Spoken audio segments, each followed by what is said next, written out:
Hey guys, welcome back to my channel. Today I'm sharing with you 6 things that I no longer buy from the grocery store. Not buying these items have saved me a lot of money, and in a lot of cases they're also saving our health. But we're going to focus today mostly on how they're saving us so much money. I'm going to show you these 6 things and the replacements I have for them that are keeping me from buying what I used to buy. And hopefully you'll find some inspiration and help from it. I'm coming to you from my very real life tiny kitchen where I have a son making lunch behind me. We have dishes drying, we have dinner thawing, and I have a canning project out because it's just real life. And I have a minute to film this. The first thing I'm going to show you that I stopped buying is plastic wrap. Now we still have some because I literally just quit using it, but I haven't had to buy it for so very long. And the one box that we still have is just still unopened. This is what I did buy that I'm able to use over and over. As you can see, I barely used any of them because we washed them. And these are still plastic, yes. I've tried beeswax wraps and I just had a hard time getting used to them. But these are little, they look like shower caps. They could be used for that. And you have to be a little gentle with them because they do rip if you're rough with them. I have had some rip. And that's basically why we've thrown any out. You can throw them away. They're pretty cheap. But we just end up reusing them over and over. The reason I originally got them, I'm showing you the 3 sizes. We use the big green ones the most. Is because when I was making sourdough bread, I noticed the plastic wrap that I was trying to wrap the bread in around these nice bowls for the sourdough, it would never stay on, and I was so frustrated with it. And then I found these. It's so easy to stretch it over the bowl. It keeps it from getting dried out when it's in the fridge overnight. And then after I bought them, I realized I can use them for so many things. These large green ones even stretch around a 9x13 casserole dish, believe it or not. And I just try to do a good job of not having the food actually touch it, because then I don't have to even wash it out much. But I've washed them many times and just hung them up to dry and reused them. No longer have to buy plastic wrap, which I really love. I will link these down below. I did get them off of Amazon. Of course, it is a purchase, but it saves you from purchasing in the future.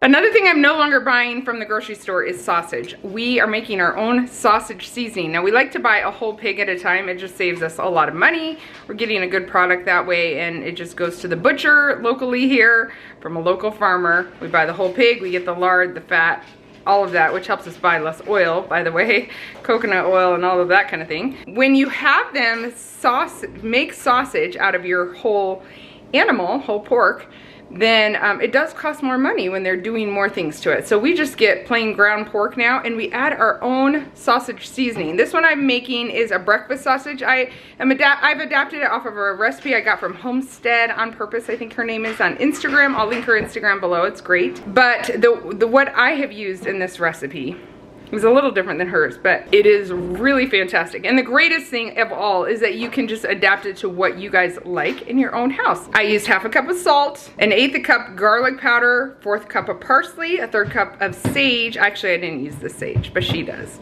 1/8 cup of black pepper, 1/8 cup of thyme, 1/8 cup or less of red pepper flakes, but those are good if you like some spice. 1/8 cup of coriander. I didn't have that much coriander, I just used what I had.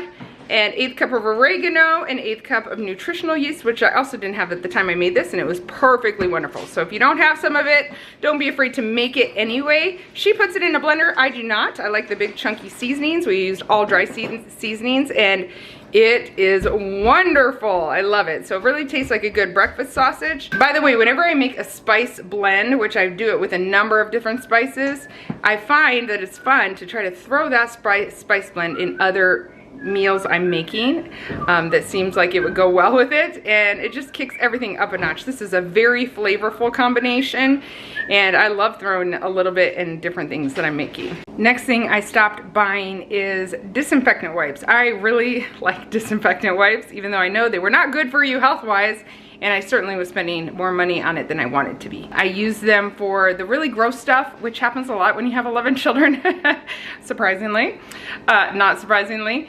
And I really talked about it in my grocery haul many times, like, oh, here I bought them again, but I don't want to be buying them. Well, I finally stopped buying them, and I'm pretty comfortable with the solution I came up with it, and it is still very convenient and saves a ton of money, plus way healthier, so checks all the boxes. For a while I've been making my own cleaner out of lemons or orange peels or lime peels, whatever I have. This is lemons just purely soaked in vinegar that I later strain after weeks or months into a spray bottle. And we use this to clean so many things. The nice thing about soaking it in a citrus is that it doesn't smell so strongly of vinegar. It even shines my stove well. It does a great job. So a lot of things we would use Clorox wipes or disinfectant wipes for, we were able to just replace with this. And if I really want to throw it away, I can just use it with a paper towel and throw it away like I used to. However, it does not really disinfect. And so for that, I got this hydrogen peroxide. I also got some at Sam's Club that was much cheaper than this one that came off of Amazon. So I highly recommend looking in your local stores for that. Hydrogen peroxide disinfects within about 1 minute. So it's a really fast acting, great cleaner that costs so very little money. Guys, I got some 2-packs at Sam's Club for I think $1.98. Is so cheap. It wasn't this big, of course, but still such a great cheap solution. So I'll mix about a 1/3 cup, just over a 1/3 cup of this with about 1.5 cups of distilled water. And in this spray bottle that I got off of Amazon, same thing, I got this pack, which I can link those, the pack of the glass spray bottles. We just have them in each bathroom under the sink, which is super convenient when you just want to clean really quick, plus some rags and a roll of paper towel. To this mixture of water and hydrogen peroxide, I can add some orange and lemon essential oils. Those are both very good for disinfecting, and also thyme, but I don't have thyme.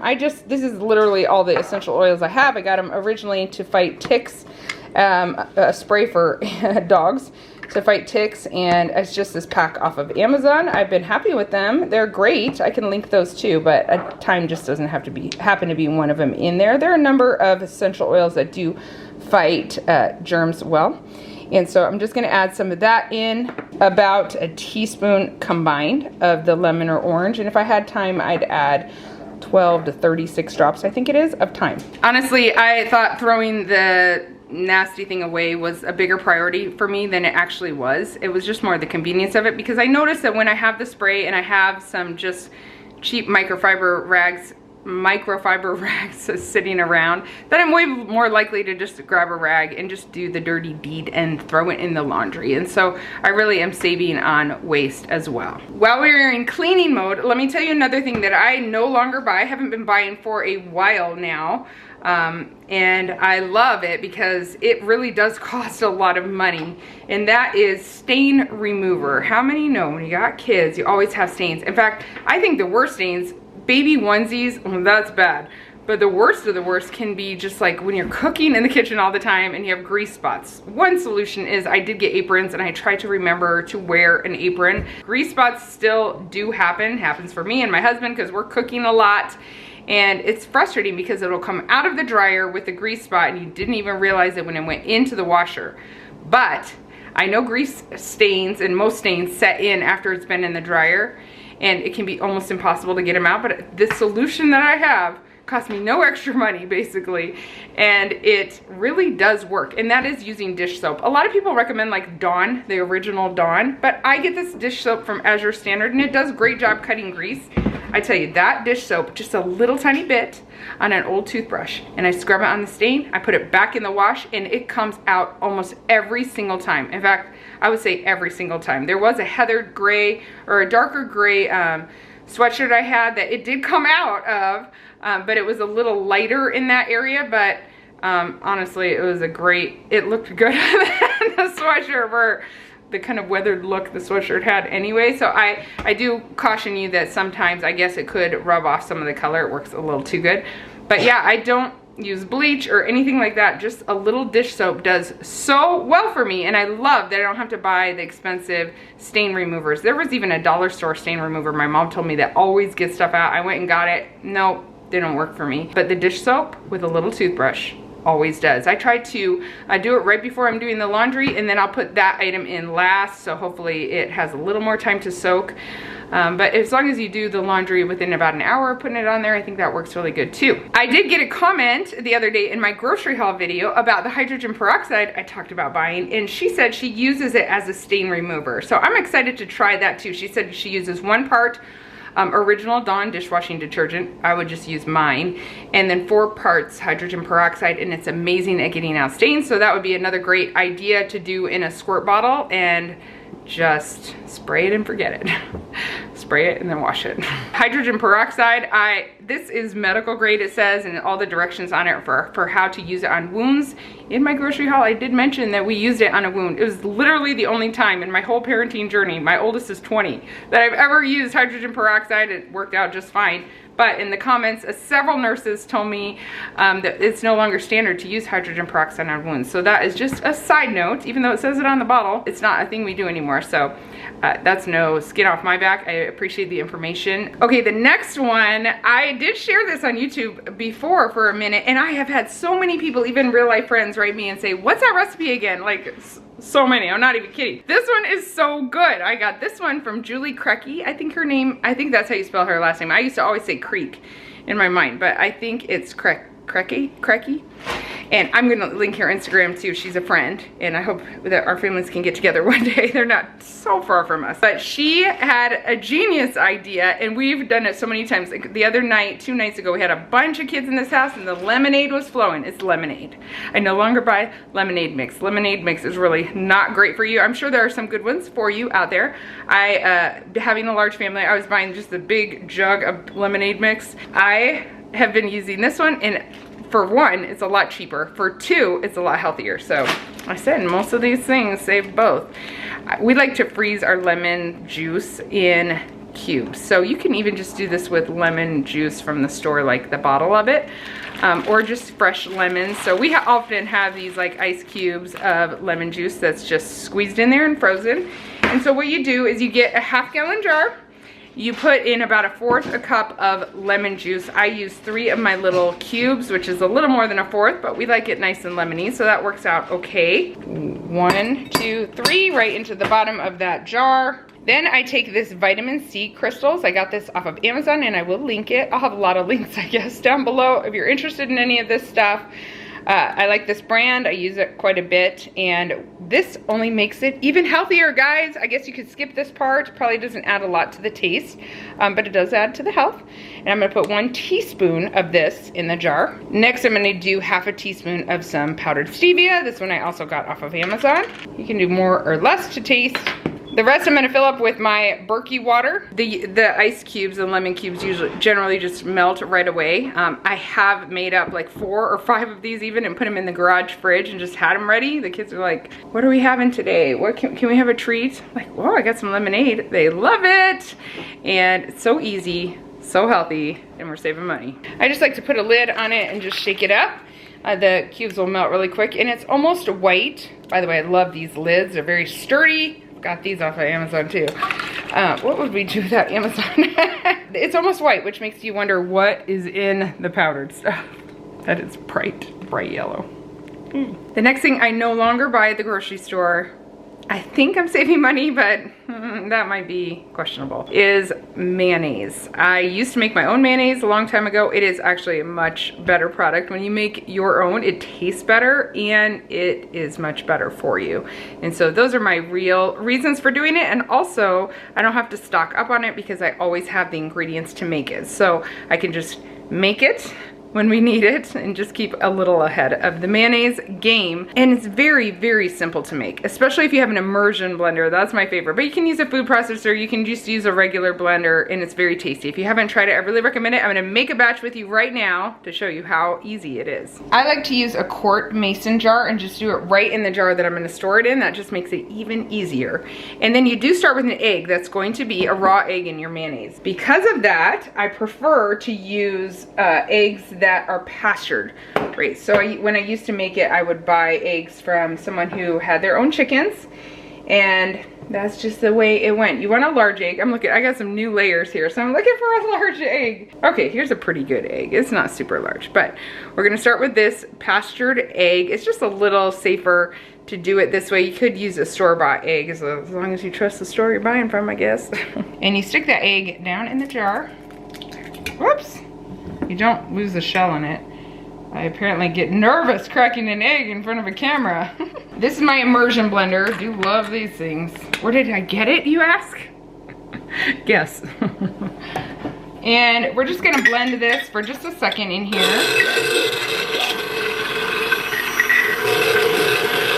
Maybe more like 20 seconds to be exact. Next, we're going to throw in about a tablespoon of mustard. Most recipes will call for Dijon mustard. If you don't like mustard, I just use what I got, which is regular mustard. If you don't like mustard, let me tell you, mustard does help the taste. You don't actually taste mustard. It doesn't taste mustardy, if that makes sense. But it also helps it from breaking down too fast, so it helps stabilize the mayonnaise, and so does the white vinegar. So we'll also do about a tablespoon of white vinegar. Look at me not measuring. Are you proud of me? And a 1/4 teaspoon of salt. I love using a good salt.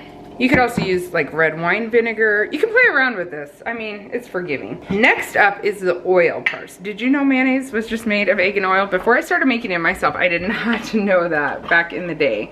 When I just had a few little ones, that was new information to me. I thought it was more of a dairy product for some reason. I don't know.